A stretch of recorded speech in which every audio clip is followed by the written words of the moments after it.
So, I am Emily Blunt.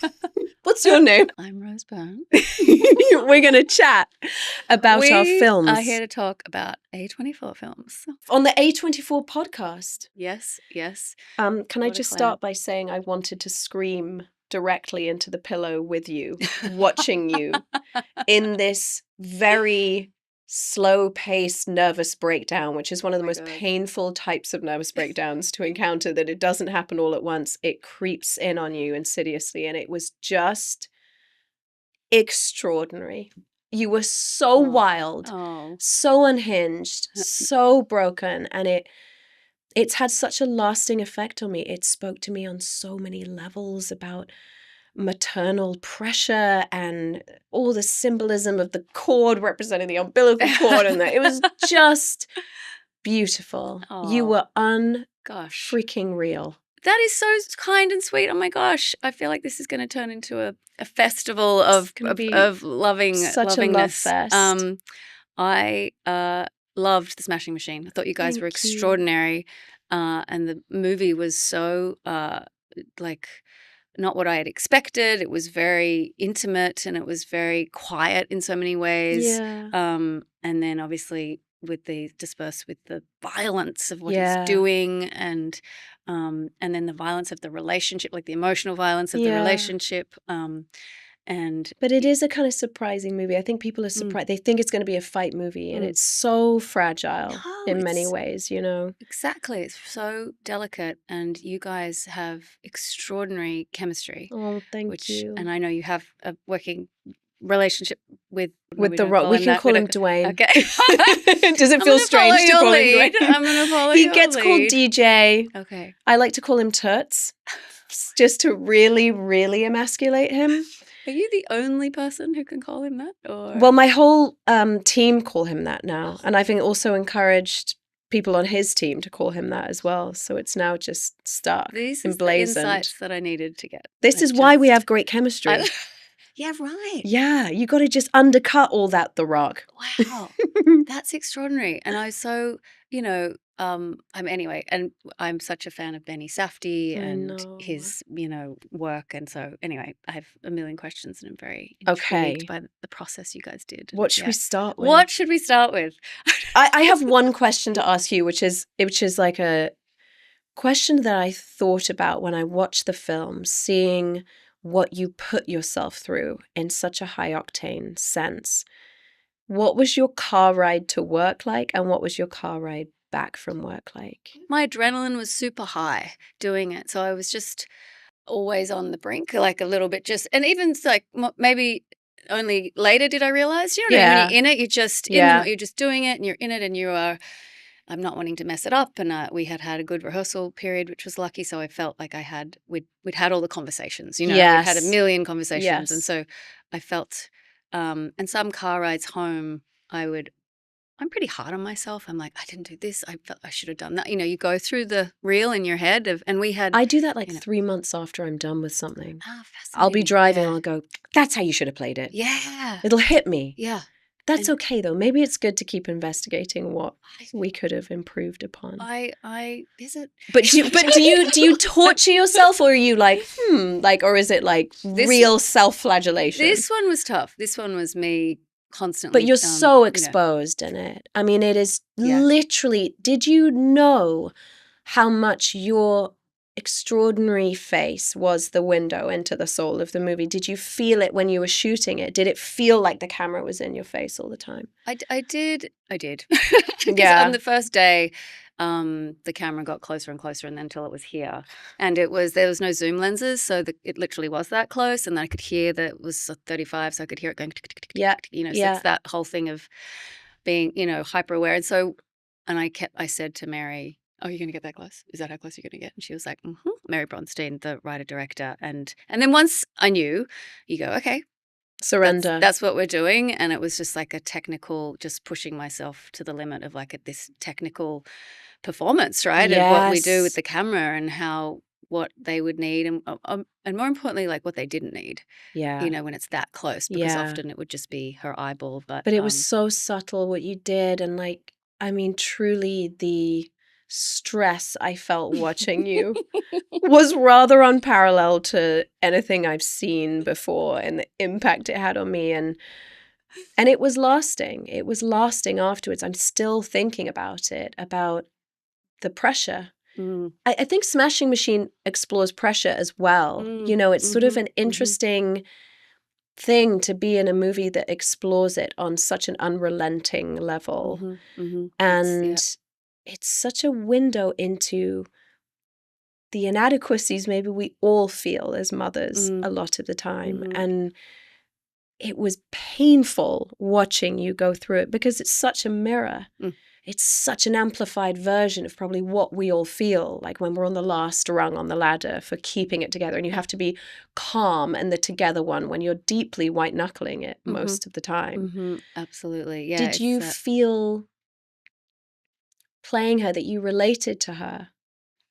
I felt like I was sort of intrigued by, because this situation she's in is so specific, right? And most mothers or fathers, for that matter, won't go through it, right? To have this very specific, horrible illness that's happening. It's such an intense connection that they have. You know, that it's, 99% of parents won't go through this. But I was sort of obsessed with like, why is she reacting like this? Everyone's going to react differently in a crisis. And why is she doing this? Like what is it about this person that is crumbling under this right now? And not to say that I wouldn't crumble or whoever wouldn't crumble, but like, why is she responding exactly like this? What happened before? Who was she before? Because yes, I wondered that too. I was like, what's the shadow of her life? And therefore, is this that line between high stress and mental illness? And it exposes that and explores it. And it did make me wonder, like, who was she before she had a kid with this terrible condition? And totally. And that was like, that's the question we ask, right? Like, what happened to this person before? And it's the homework, and you don't want to see the homework. Sure. Like, you just want it to feel lived in.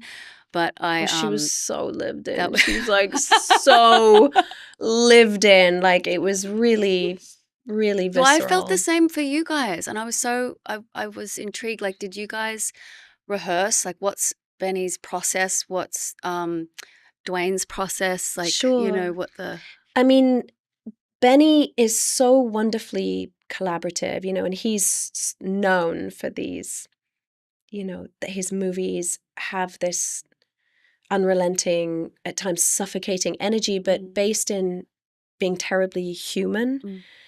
And Benny's got such beautiful humanity to him that he's so interested in people's brokenness, and we shared our souls with each other in the few weeks we had leading up, and endless conversations on the phone, voice notes back and forth to each other. So we were so intertwined by this time we started, partly because I think we all felt we had to do our homework with the real people we were playing. Of course, yeah. And we all spoke they're no longer together. They're no longer together, but they are good.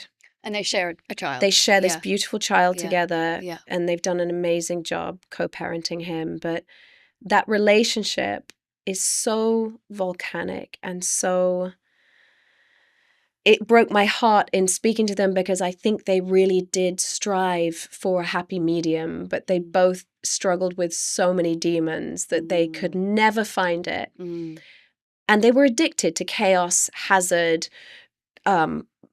Their love language was that kind of passion, and had a addiction to that codependency. She was codependent, he was controlling. It was just such a recipe for disaster when they couldn't live with each other, couldn't live without each other. It did. Attempt on her. It did. Wow. And I talked to her about it, and she was nervous to talk to me at first, because there was a documentary that the movie was based on. And I think the film didn't really reveal the full spectrum of Dawn's story. I think it focused on Mark. And I think she was villainized a little bit as the creator of his undoing. And I think anyone who's had addiction will own it and say, that's not true. It is on me. And so she was so nervous about the movie. And when I first started speaking to her, I could see that I needed to really advocate for her in the film. And I said, I know I'm playing you during this incredibly volatile time in your life. And I would hate it if someone made a movie about one of the more tumultuous times in mine. But I said, I'm going to advocate for you. I will take care of you. And I said, so if you tell me the full weather system of your story, I'll make sure it's in the movie.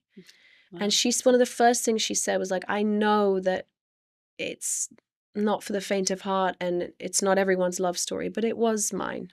Yeah. And it killed me. I was like, oh, it just moved me. And it is. And I'd never had this gift before. I don't know if you've had this experience where you're playing someone who's alive and you get to absorb them. Normally you're building it from this ground up. Sure. And it's your invention of someone. Particularly But to have like the person where I get to ask her, tell me about your childhood, tell me about your relationship with your mother. Yeah. What were you marinated in? Why are you this way? It was unbelievable. It was such a gift. Have you ever had that where you've played someone who's still with us? I did a film that has not come out yet called Toe, and I played a real woman, and she was really candid with me and very open, and it was really cool. It is funny though, because you do feel like you're interviewing them. It's totally so personal.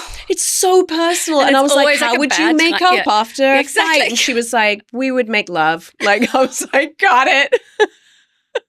I don't know how you feel, but like you work and or you do your work prior, and then, but once you're there, you sort of have to.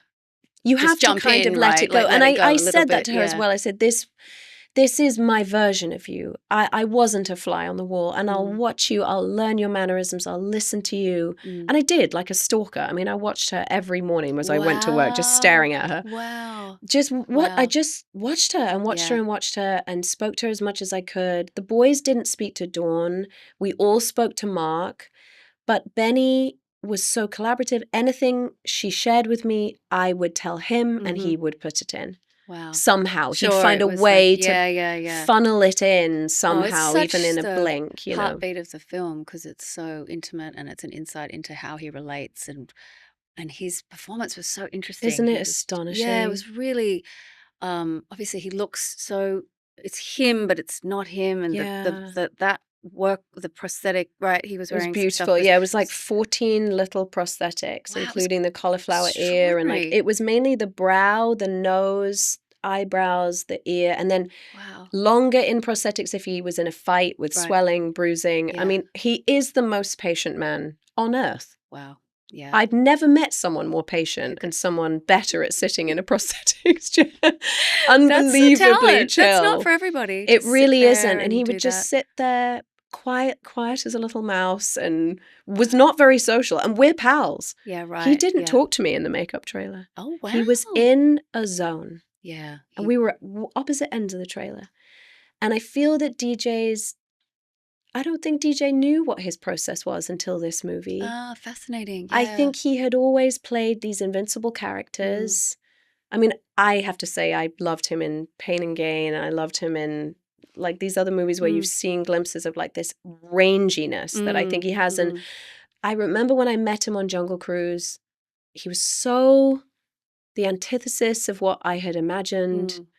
Quiet, contemplative, so wise, so kind. Yeah, right. Soft-spoken, quite shy. Yeah. And I was like, oh my God. And I said to him one day, I was like, I think The Rock is the performance of a lifetime. I'm realizing now. I said, how did you make that character The Rock? That's a self-generated character. Wow. And he said, no one's ever spoken to me about The Rock as an acting performance. I said, but it is. But there's such theatricality to wrestling, right? I mean, it's just larger than life. It's the ultimate, theater. So I kind of thought, well, maybe he could be an amazing character actor in this kind of enormous frame. There might be like endless bonkers characters that he hasn't unearthed. And so when he walked in for the first time as Mark, and he had the makeup on, he had the clothes, and we did the camera test, he did change the air in the room. Wow. Everyone was like, and I almost cried because it wasn't just a physical transformation. This is what was so spooky about it. It was an entire demeanor shift. Yeah, interesting. Like an immersion, like I hadn't really seen before. And he stayed it that way for the whole film. Wow, he was really just sort of in it. In it. And still so fun, and we would laugh, and, you know, we definitely, after some of those scenes, we'd all have a tequila and try to, like, you know, have therapy on the bathroom floor. Like, after the bathroom scene, we did just we sat for an hour and a half trying to come down. It was awful. Really, and I didn't anticipate it. So I was very white knuckling when I was watching. But you know that feeling where you have a fight that just snowballs out of control. I mean, their version of out of control is probably more than ours. But I know what you mean. You do feel that you just feel it. You're like, ooh, and like even a bit when he's like trimming the cactus and that kind of weird exchange and that awful tension. Yeah. And what was it shot on, the film? It was 35. Because it had such a great graininess look. and a look to it. It was so beautiful. Like very, kind of a nostalgic feel. Yes, exactly. It felt like that. I felt yours had that too, that, you know, sometimes when you watch a movie which is so high def and it's so clean, I don't feel I get held captive by it as much. I feel it pushes me away. It's very presentational. The graininess and the full kidnap of yours was like, I just felt pulled inside your soul. It was so intimate. Like, I shouldn't be in your head. I shouldn't be that close to you. You scared me. This is deeply uncomfortable. It was deeply uncomfortable. And I'm so curious about when you watched it for the first time. Were you unnerved by it? Yes, I was. I was at the offices in A24 and I had been avoiding seeing it. Mary Bronstein, the writer-director, was Do you always avoid seeing movies? This one I did. I'm not a huge fan of... I'll watch it, but it's not till sort of years later that I can watch it and really watch. You know what I mean? For I sure. just wasn't not that comfortable with it. And but this time, Mary was like, "You ready?" And I'd be like, "Yes," and then I'd be like, well, "Maybe in a few weeks." Oh, you my ready? God, Oh, really? soon. And I was just scared. But why this one? Just you felt? I was so scared because it was all of me there. You know, it's just like stretched to the limit with this one, and I was like, so oh, naked. My God, so naked. I just was terrified, and then I finally couldn't avoid it any longer. I had to go in. And I stomach in knots. Was totally very nervous. So nervous. And then I just didn't move. I was like that, and almost forgot I was in it. You know those things where you're like, you forget you're in it a little bit. Like, that's a huge deal. Which is wild. That doesn't happen ever, right? That doesn't happen. And because of the language she was using with the camera, the film she was making, and all the sort of the feeling she was creating with the movie was sort of beyond I couldn't anticipate it. And so I knew what she was doing, and I knew there was lots of different sort of genres and tropes, like the horror tropes and the comedic kind of set pieces and stuff. And the tone is so wild that you don't feel preached to ever. It's very ever, because it's so bonkers that you self-examine watching it. I think, and it's been cool because friends of mine who don't have children, or, you know, have totally responded to the film in a way that I couldn't anticipate. That they understand her. They get it. They get the feeling. Like, you could be a caretaker, or, you know, necessarily have to be a parent, you know, or you could be an addict or someone who's trying to get out of a terrible situation. But that the feeling she's expressing in it, and the sort of the existential kind of nausea around the film too, I think, that she's just running from herself more than anything else. And I think it's a wonderful thing to see. You know, because sometimes my issue with a lot of female characters in movies is that they're sort of held in this ideal that they have to be feminine and good and palatable. I don't know what you're talking about. And so, what do you mean? What do you mean? And or they're described as like, she's a badass. And I was like, I don't want to be a badass either. Badass, as I say in my accent. But because you don't want to have all the answers. I think I really related to her completely unraveling. Good, yeah. Completely unraveling and being stretched so thin. Yeah. It was so relatable. Yeah. Oh, good. You know, I think back to all these women in the 40s and 50s who just went absolutely insane at the ironing board. You know, having to be the perfect woman, and how much anger and rage and misplaced dreams they must have had. And it made me think of it when I watched your film, like, oh, this is a very exciting experience as a woman to watch this. And it's important for men to watch your movie. and understand the pressures, not just watch it, but feel it. And your film is a film that you feel. You don't watch it. You experience something on a cellular level. The way yours was shot was so in your face. With Benny's process, we barely saw a camera. Oh, he shot a lot, really. Long lens, kind of prowling, hiding behind walls. Yes. It felt and he said, I wanted spying. that spying. Yeah. He said, I want it voyeuristic. I want you to feel like, oh God, I shouldn't be in the kitchen with them. This is so intimate. I shouldn't be watching this. And for us, it was so freeing because you didn't feel anything technical around you. Whereas I've done that experience that you had, I remember it on Girl on the Train, the camera was directly in my face the whole time. Yeah. Claustrophobically, but then you're right, you get used to it and it doesn't bother you after a while. But I think Benny felt, even with the fight scenes, with the ring, he wanted to be like 3 rows back, as if you're watching, looking up, that you're not in the ring with them. Yeah. So you miss stuff in quite an interesting way. You feel yourself looking around him to try to get around his back, and he created that beautifully because I did feel I felt like I was spying. I did feel like that, and I was like, and then at one point I was like, did they know I'm spying on them? Like, do you know what I mean? I was like, did they know that I'm like how it was very, particularly in like the locker room and these sorts of little moments that was like that, and I loved your look so much. The hair, it was fun. It was just fun, and such a fun. You're such a chameleon. I was like, wow, you know, I just love you. Always inhabit from one to the next in a way that is really singular. Thank you. It's wonderful. No, I loved it, and I was curious about that.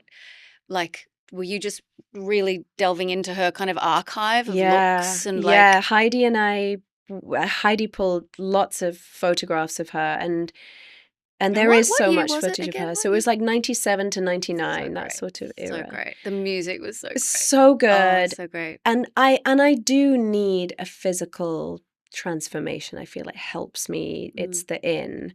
With her, it was those extraordinary nails, you know, those. I remember the first time I put those acrylic nails on, I was like, whoa.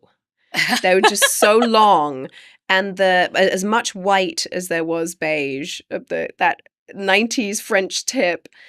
And when you speak to Dawn, she's handsy. She's like this all the time, and she talks with her hands a lot, and she's like in his face with them. And I saw on the documentary she would like touch his face with these nails. So that was quite a big in, and then you get the spray tan and the wig and the Wonder Bra, and then the Wonder Bra. Oh my god! No, it was sponsored by Wonder Bra. They were like 2 heads by the time Heidi. I had Wonder Bra and fillets in there. They were like under my chin.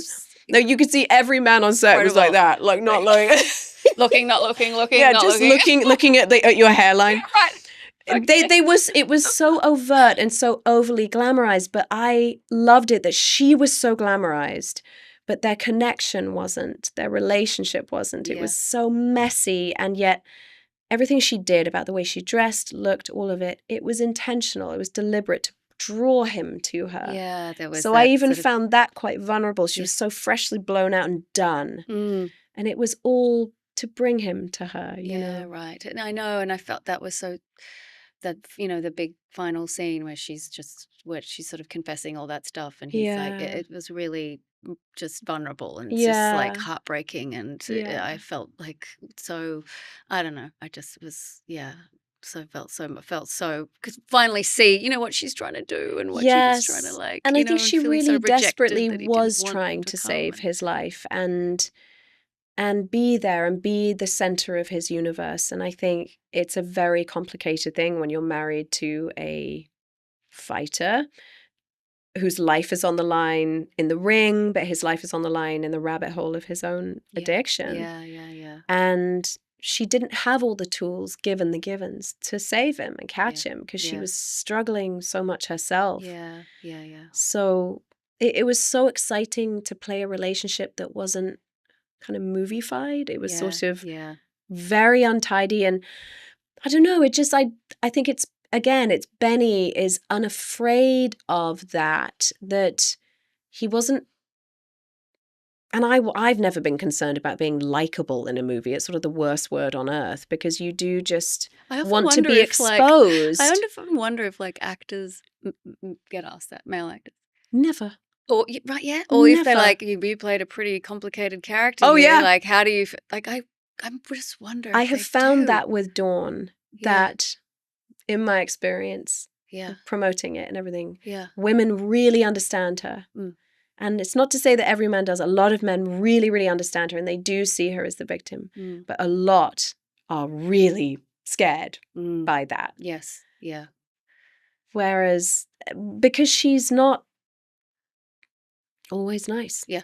She doesn't always say the right thing. Yeah. And she's not always there for him. And yet I think there's such a free pass for male characters to be unhinged, behave poorly. Celebrated. I would completely. I would go further. I would say it is. And then they're like, but he really came through for his kid at the end. I was like, okay. Or like, but he's really funny, or I don't know, or whatever. But he's like, you go, it's fascinating because when you play a character that it's more polarizing as a woman, I just think the scrutiny is people are very uncomfortable. Have you found that especially on this one? Oh yeah. I was really curious about what kinds of questions you've had on this that have been irritating. I mean, that's what I want to know. Yeah, what question has irritated you? It's the. It's a sort of a quiet sense of deep disapproval that I find in there that's intrinsic, that is fascinating to me. From men and women, or everyone? From both, I would say. I think for me, young people have been brilliant because young people are just, they're so brave. They're so much braver. Like they've asked the best questions and the bravest questions, and they're not as kind of, I don't know, cynical or conditioned or whatever yet. But I've found that that sort of constant thing of like, why are you drawn to a character that's so? And I'm like, what do you mean? Why wouldn't I be?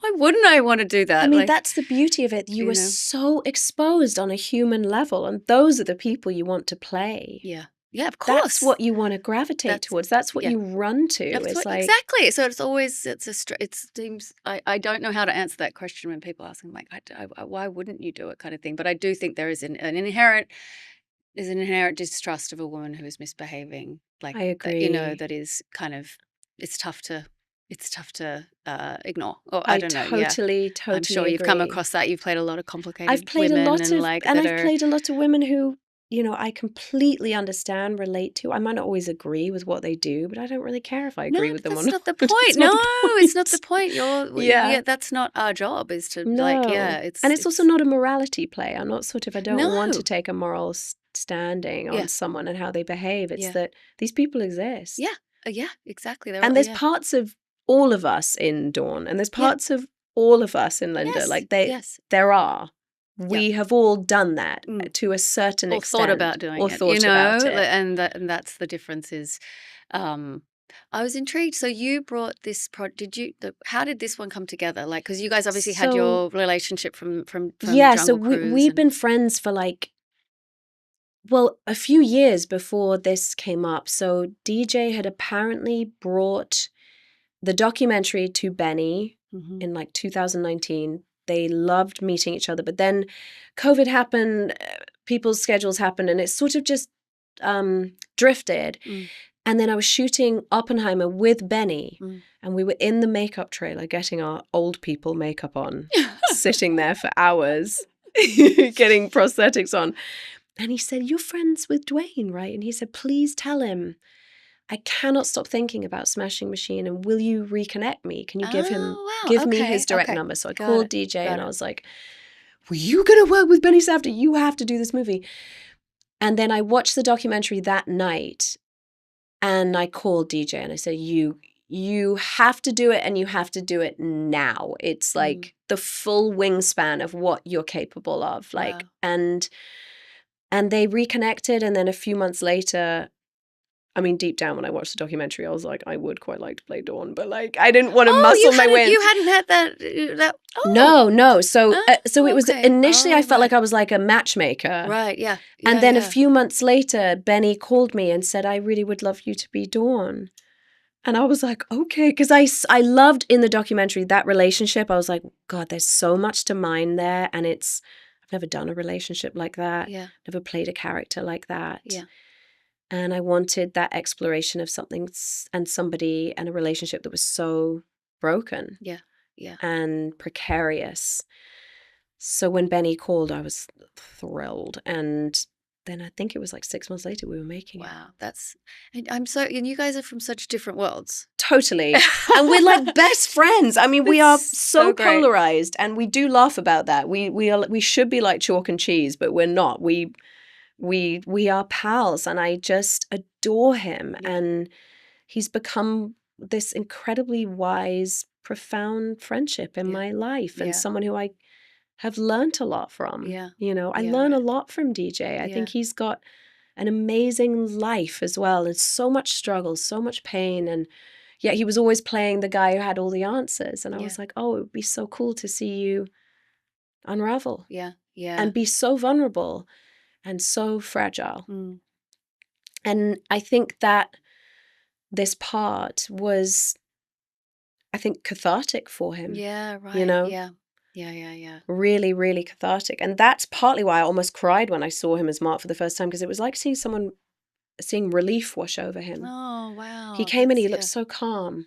He must really trust you. I think he does. Right? I think so. To be able to go there and to I think so. And he really trusted Benny as well. So like the three of us were like the musketeers. We were so connected. We really shared a lot of our own souls. As I was wondering how much you guys talked beforehand. So Mary Bronstein and I, she was has become a great friend, and this story is based on what she went through. Really? Yeah. So not entirely, obviously. Yes, she doesn't, do what my character does. But she's spoken about this, that her daughter was ill and she had to go to California for treatment. Her husband lives in New York. I mean, They live in New York. Her husband had to work, and so she went for this treatment and was told it would take 8 weeks, and it took 8 months. And she was living in this like hotel room with her daughter, like two demented kind of roommates, and that's driven insane by the beeping machine. Exactly. That was like a big character in her life, and she.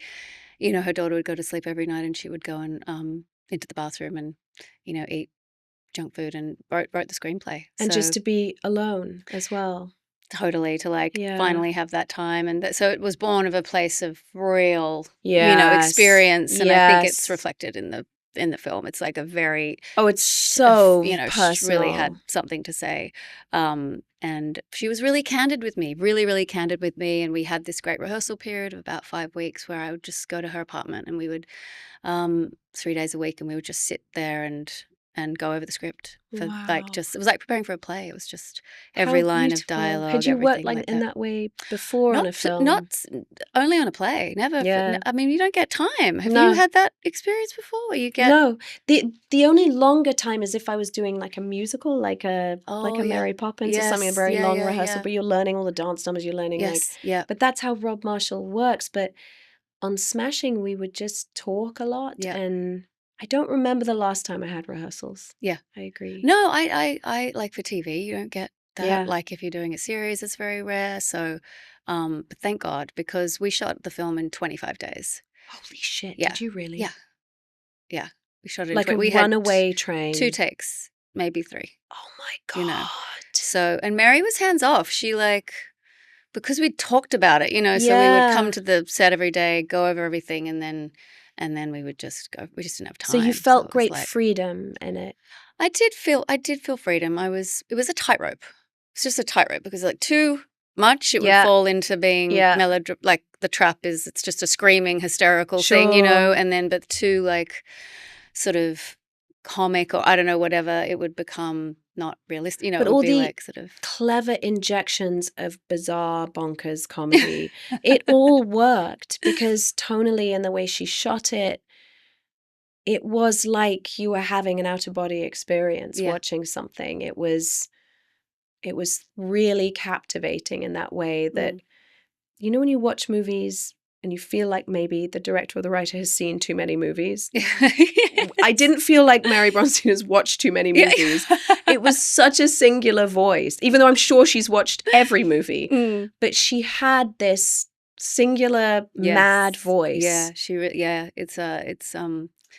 she's a force. She pushed this thing uphill for 8 years, and it's not easy to get a film made, as you know, like a dark script like this. And she fought, every step of the way to get it made. But I was so curious. I wanted to ask you how you choose your projects. Like, that's a good question. I know that's like an annoying question, it's but actually a great one. And you have such a great, have worked with extraordinary directors. You're so funny, and you've I feel like you're such a true chameleon. Oh, thank you.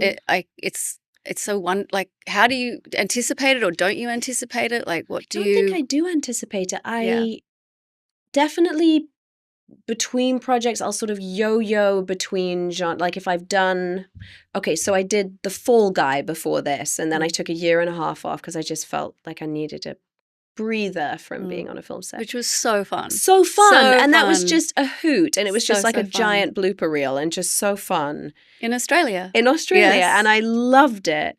And then Smashing seemed like the antithesis of that. So I think between projects, I will oscillate, in tone so that I'm, I guess, excited and challenged and a bit terrified. I think I do want to feel terror. That's probably one of the things I look for. If I read something and I think, oh, I know how to wrap my arms around this, then I probably won't choose it. Or if maybe it feels derivative or to something I've done. And so I think that's a big thing. I think lately I love all the genres, but I want a world builder, and I want it in the writing, that it's a unique world and a unique voice. And what's the director's world? Like, what is it? And that's why your film spoke to me, because you can't pin it down. It's carved out completely new space for itself.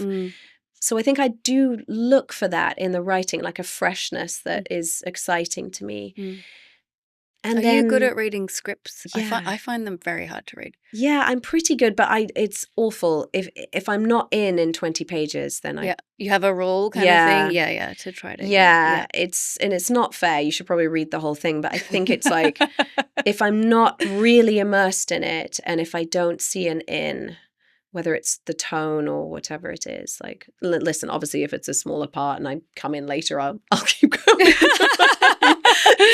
Go to the end. Yeah, I'll just flick through, yada, yada, yada. There's me. But me.